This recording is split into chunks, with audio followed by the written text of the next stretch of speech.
It was disclosed today that the Italian government, buoyed by a massive weekend crackdown on Italy's mafia, has asked the United States to detain 29 organized crime figures in New York, New Jersey, and the Midwest. A U.S. official would not reveal any names, but said the people were wanted for questioning in connection with possible murders and narcotic smuggling. More on Italy's big strike against the mafia from Richard Roth. Throughout the country, all through the weekend, the scene was repeated. More than 3,000 police were involved. More than 300 arrest warrants issued against suspected mafia criminals, even some with an American connection, ranging from small-time hitmen to well-heeled businessmen. The raids were the direct result of the testimony of this man, Tommaso Buscetta, 56, a mafia millionaire arrested in Brazil and brought to Italy 2 months ago. Law enforcement officials say Buscetta has done what no other high-level mafia boss has ever done in Italy. He's talked. They say Buscetta's testimony, reportedly filling 700 pages, will also be significant for law enforcement agents in the United States. Once in a while, it's possible that somebody who is on the inside for one reason or another, no one really knows what their motivations are, will come forward, as has happened in this case. That is a major law enforcement break. Buscetta has reportedly fingered suspects in 15 years of mafia terror in Italy, including the assassination 2 years ago of the country's top crime fighter. That was General Carlo Dalla Chiesa. His brutal murder on a Palermo street became a legend, the subject of a dramatic movie reenactment, and the impetus for a reluctant government to pass tough new laws against organized crime. In its own way, some Italian experts are saying Buscetta's testimony could be just as important. Not because it will destroy the mafia or stop the killings, no one is predicting that, but because it may help destroy one of the mafia's most powerful weapons, the traditional protective code of silence. Richard Roth, CBS News, Rome. Yeah, good. If I can't remember what's on. As I believe, ready? Yes, sir. Everybody ready? As I believe most of you already know, Tommaso Buscetta was returned to the United States last evening on December 20, 1984, pursuant to an extradition order of the Republic of Italy. The extradition order was obtained under the Mutual Assistance Treaty between the United States and Italy, which was ratified by the United States in July of 1984. Mr. Buscetta is presently in federal custody. All appropriate security precautions are being taken to protect him.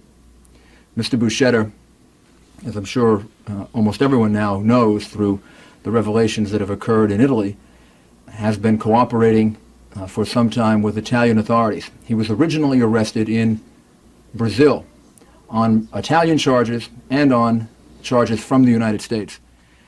Based on an agreement between the Italian government and the United States government, which was reached in July of this year, we agreed that we would withdraw our charges, and in essence take a back seat to the Italian government so that they could extradite Buscetta to Italy quickly. At the same time, as part of that arrangement, the Italian government agreed to permit us to expedite our extradition of Badalamenti, since both governments were interested in the extradition of both of these individuals. And due to the very close cooperation between the two governments, we've now been able to achieve all of our purposes. Badalamenti has been extradited to the United States to stand trial in the so-called Pizza Connection case. Buscetta was sent to Italy first. He cooperated fully with the Italian authorities. It was part of an agreement between the two governments that he would cooperate and be made available to both governments, and now he's been sent to the United States in order to be debriefed and in order for us to have the benefit of his information concerning organized crime activities in the United States. What do you hope to learn from him? Well, his revelations about the Sicilian Mafia have been really unprecedented.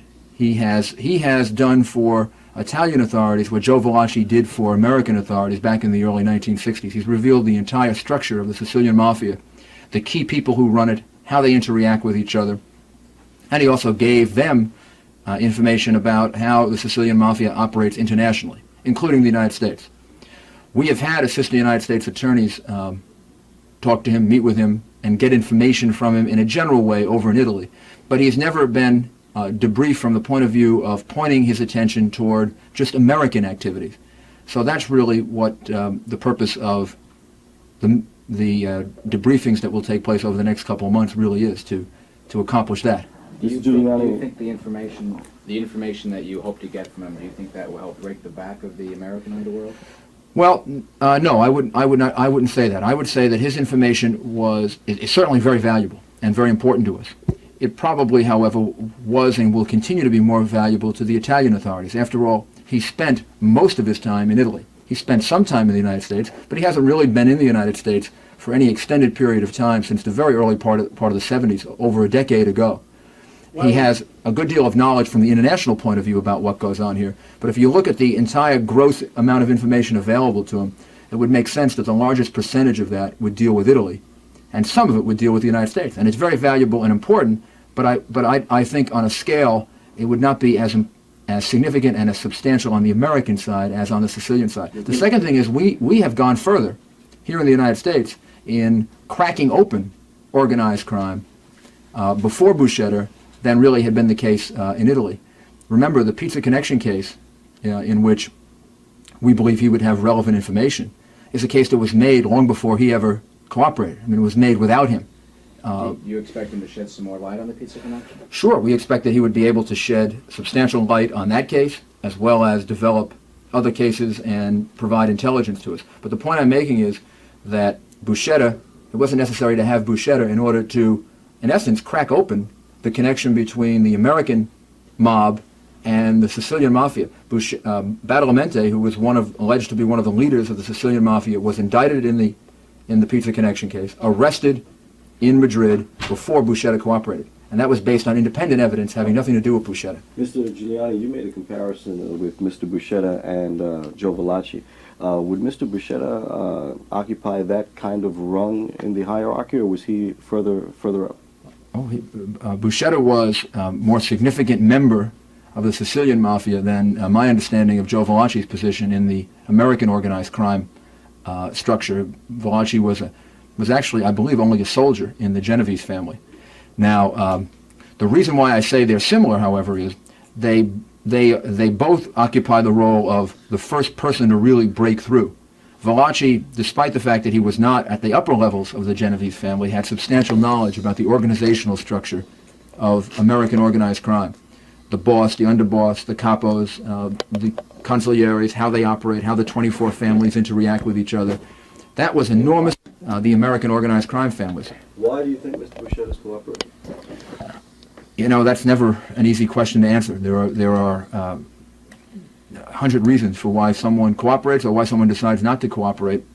All I can tell you is what has been reported publicly, and a large segment of this has to do with the fact that members of his family were murdered, and that he believed that his family was in jeopardy no matter what he did, and therefore he didn't really have too much of a choice from his point of view. That's what's been reported. I can't tell you if that is absolutely accurate, and I can't tell you whether there aren't other motivations. There probably are. Is the reason for last night's or early this morning's arraignment out of Eastern District because of the 1973 indictment out of Eastern District? Yes. The reason for all of the secrecy surrounding his coming into the United States and all of the secrecy about when he was coming in and how he would be brought in and where he would go after he was brought in is not because we want it to be secret. We would prefer to have all of you see it, observe it, and be part of it.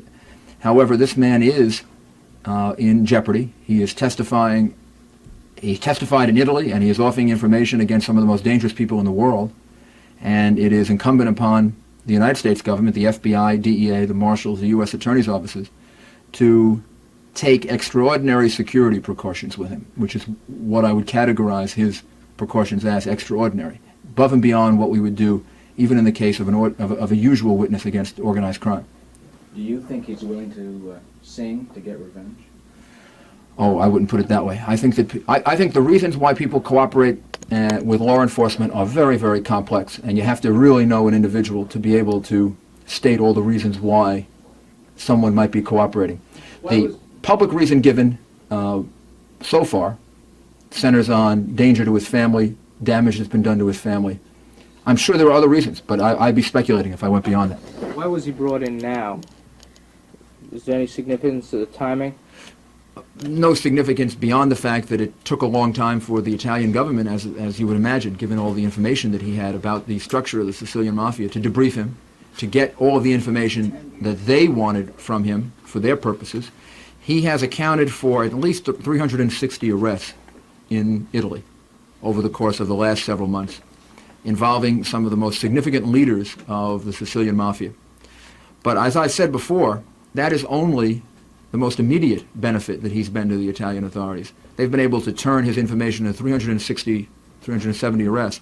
The second benefit is long-term, in the same way Valachi was a benefit to us, and that is they now know in detail the structure of the organized crime families in Sicily, how they relate to the rest of Italy, and how they relate to internationally. Is he going to testify against Badalamenti in a grand jury?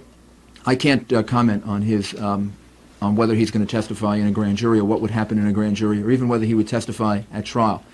For the next several months, he will be kept in secret, hopefully under very, very extreme security conditions, and the process will be what I think I would just generally categorize as debriefing, so that we gather the intelligence that gives us a chance to assess exactly what he can do in the way of direct prosecutions, and then exactly what he can do in the way of supplying us with additional information about organized crime.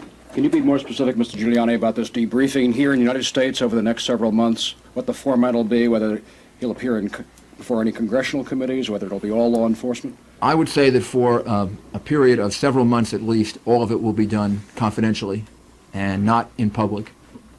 That would be the normal course that you would follow with almost any witness who was cooperating against dangerous people, and when you're dealing with someone at this magnitude, it's probably even more important that it be done that way, so that I would not expect anything public involving him for some time, when we're talking not weeks but months. What is Badalamente's current status? Badalamente is under indictment. He's the principal defendant in the Pizza Connection case. He's residing at the Metropolitan Correction Center, being held on no bail under the new law passed by President Reagan, and signed by President Reagan and passed by the Congress on October 12 of last year, of this year.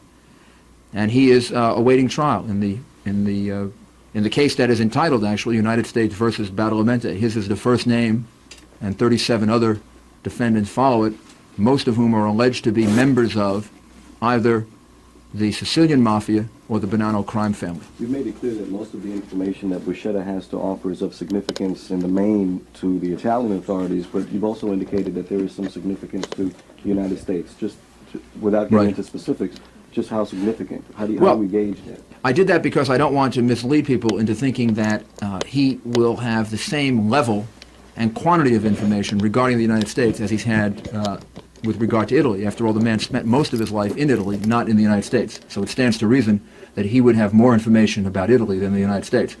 By the same token, given the level at which he operated, which is essentially the international mafia, he has very valuable information concerning activities in the United States.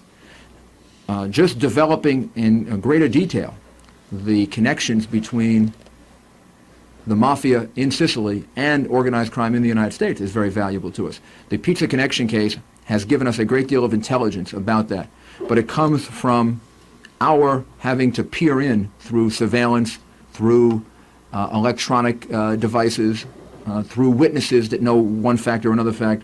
He is a kind of overall witness who can give a great deal of information about exactly how they interreacted, and that's very valuable to us. This international network, we know that it must encompass more than, say, Sicily and the United States. What would be some of the main capitals of the international mafia network? Maybe the best way to illustrate that is on the day in which we made the arrests in the Badalamente Pizza Connection case back in April, people were arrested all over the United States, in many major cities of the United States. There were arrests in Switzerland, Spain, Italy. There was activity and assistance from Brazil, and I probably missed a few countries. But that investigation spanned all of those countries and involved significant activity in each one of those countries. Is there ever a link between, say, European part of the network, Asian part of the network, Latin part of the network? Does that happen? Well, on a regular basis, that can be. If you would, the best way I think to describe it is that the the heroin trade is international in scope. The connection between the Sicilian Mafia and American organized crime, in particular the Bonanno family, went something like this. The Sicilian Mafia handled the drugs from the point at which the crop came out of the ground until the point at which it got into the United States. They were the ones who made the contacts in Asia. It was their organization that brought the unprocessed crop and poppy and eventually made into heroin to Italy or to Western Europe, because they used labs in not only in Sicily but in Milan and in other countries in Western Europe. It was processed there. Sometimes it was then brought to Brazil. Sometimes it was then brought into the United States directly. They used various entry points, New York being the most frequent, but not the sole entry point. Once the drugs safely got across the border into the United States in kilogram quantities, multi-kilogram quantities, they were transacting amounts like 20, 30, 40 kilos.